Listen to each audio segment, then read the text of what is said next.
ទុកផ្លូវឲ្យគេដើរបើនោះមិនមែនជាផ្លូវដែលអ្នកត្រូវដើរទេរឿងចចកបាក់ជើងមានចចកចំណាស់មួយតែងតែអាងយ៉ាងគំរាមកំហែងលើសត្វតូចតាចនានាដោយសំអាងថាខ្លួនជាអ្នកខ្លាំងពូកែសពយ៉ាងលើសត្វដែលនៅជុំវិញខ្លួនថ្ងៃមួយចចកបានដើររកចំណីនៅតាមដងព្រៃក៏បានចំណីស៊ីនៅក្រោមដើមសំរោងមួយដើមនៅក្រោមដើមសំរោងនោះមានកន្ធឹកមួយក្រុមដែលកំពុងតែស៊ីចំណីរបស់ខ្លួនផងដែរហើយមេកន្ធឹកក៏កំពុងបង្ហាត់បង្រៀនកូនឲ្យចេះរត់ចេះលោតដើម្បីជាប្រយោជន៍ដោះទុកនៅពេលមានអាសន្នអ្វីមួយកើតឡើងកូនកន្ធឹកក៏ចេះតែរៀនសូត្រតាមមេរបស់វាចចកក៏គិតដោយឈ្នានីសថាបើពពួកសត្វទាំងអស់នោះវាចេះរៀបក្បួនការពារខ្លួនបានយ៉ាងនេះតើធ្វើមិនដេចវាអាចមានឱកាសចាប់ឬគំរាមសត្វទាំងអស់នោះបានទៅចចកក៏ស្នើគំរាមទៅកន្ធឹកថាពួកឯងគិតតែពីរឿងស៊ីចំណីទៅបានហើយចាំបាច់រៀនរស់ឬរៀនពីរបៀបដោះទុកធ្វើស្អីទៅកន្ធឹកក៏ភ្ញាក់ព្រឺតហើយក៏និយាយថាយីអើចចកនេះបើគ្រាន់តែខ្ញុំរៀនអំពីអ្វីដែលជារបៀបរស់នៅរបស់ខ្ញុំសោះតែវាខាត់បងអីនឹងអ្នកណបើពេលខ្ញុំអត់ឃ្លានមានភ័យអ្នកនឹងឬជាអ្នកជួយពួកខ្ញុំនោះខ្ញុំរស់ដោយខ្ញុំអ្នករស់ដោយអ្នកគ្មានអ្វីត្រូវពឹងអាស្រ័យគ្នាទេហេតុអ្វីបានជាអ្នកមកឈឺចិត្តស្អិតទ្រូងអីជាមួយនឹងការរស់នៅរបស់ខ្ញុំតែបើខ្ញុំចេះដើរចូលទៅក្នុងមិត្តរបស់អ្នកទើបអ្នកសរសើរថាខ្ញុំនេះឆ្លាតហើយយ៉ាងតែកន្ធឹកគិតថាអញមិនទុកឲ្យឯងជាអ្នកកំណត់ជោគវាសនាជំនួសអញនោះទេហើយឯងក៏មិនមែនជាអ្នកកំណត់វាសនាឲ្យសត្វទូទៅនោះដែរចចកខាងយ៉ាងខ្លាំងជាមួយនឹងសត្វកន្ធឹកតែកន្ធឹកនៅតែរៀនពីអ្វីជាប្រពៃណីរបស់កន្ធឹកមិនលះបង់ចចកក៏តាំងចិត្តចង់អាឃាតជាមួយនឹងកន្ធឹក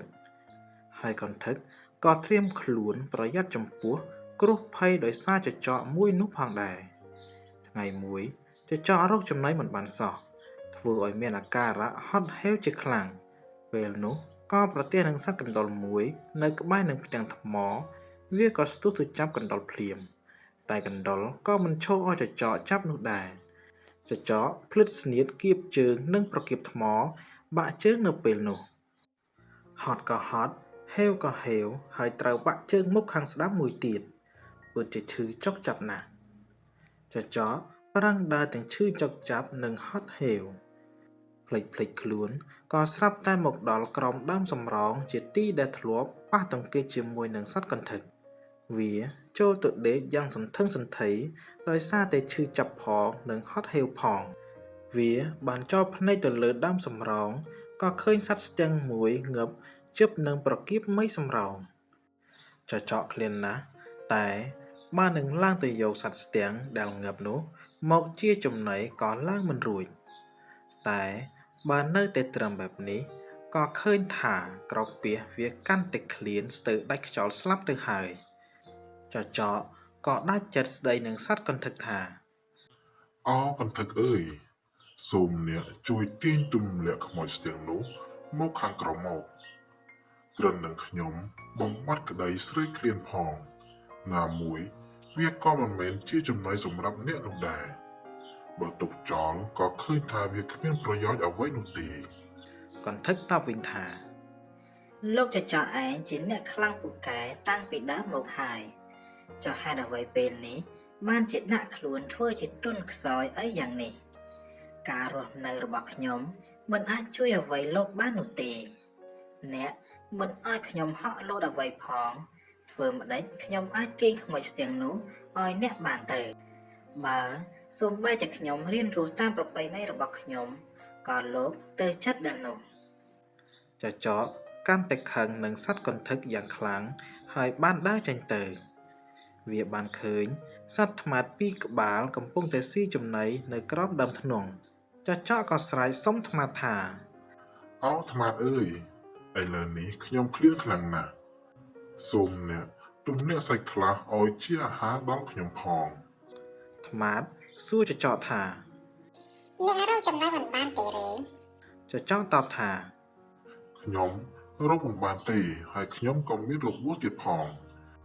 មុននេះបន្តិចខ្ញុំបានសូមឲ្យកន្ធឹកជួយទម្លាក់ខ្មោចស្ទាំងពីប្រកៀបដើមសំរងតែវាមិនព្រមនោះទេវាពិតជាដាច់ចិត្តណាស់ចាំមើលចុះបើសិនជាខ្ញុំមានកម្លាំងដូចដើមវិញណាខ្ញុំនឹងចាប់ប្រហារអាពួកកន្ធឹកទាំងនោះឲ្យអស់ពីផែនដីនេះមិនខានទេ ថ្មាតសេញជើងគិតបន្តិចហើយពោលថា ចចឯងមានកំណត់យ៉ាងនេះតើអ្នកណាហ៊ានធ្វើគុណជាមួយនឹងឯងទៅថ្ងៃនេះឯងចង់គំនុំជាមួយនឹងកន្ធឹកដោយសារតែកន្ធឹកមិនត្រាប់តាមកំណត់របស់ឯងហើយបើខ្ញុំមិនឲ្យសាច់ឯងស៊ីនៅពេលនេះក៏ឯងចង់គំនុំជាមួយនឹងខ្ញុំដែរដូច្នេះមុននឹងក្រោយឯងនៅតែចាប់ទុកគេឯងជាសត្រូវបើអញ្ចឹងពួកខ្ញុំក៏នឹងដូចពួកសត្វទាំងអស់នោះដែរម្យ៉ាងសាច់នេះវាគ្រាន់តែសម្រាប់តែខ្ញុំពីរនាក់តែប៉ុណ្ណោះ ចចអស់សង្ឃឹមដើរចេញទាំងលំបាកអត់ចំណៃតែក៏នៅតែចងចិត្តគំនុំចំពោះកន្ធឹកថែមទាំងថ្មាត់ទៀតដោយសភាពហត់ហេវផងនិងរបួសធ្ងន់ផងក៏មិនដឹងថាចចរស់ឬក៏ស្លាប់ឡើយក្តីច្រណែនឈ្នាននេះតែងនាំឲ្យមានគំនិតខុសបើគំនិតលាក់ពុតតើមាននរណាហ៊ានយកខ្លួនបៀតចេះឲ្យគេរស់ទើបគេឲ្យយើងរស់កែវកាហ្វេរបស់គេពិតជាគ្មានក្លិនជិបកែវតែរបស់អ្នកឡើយព្រោះគេផឹកកាហ្វេនៅឯផ្ទះរបស់គេទេ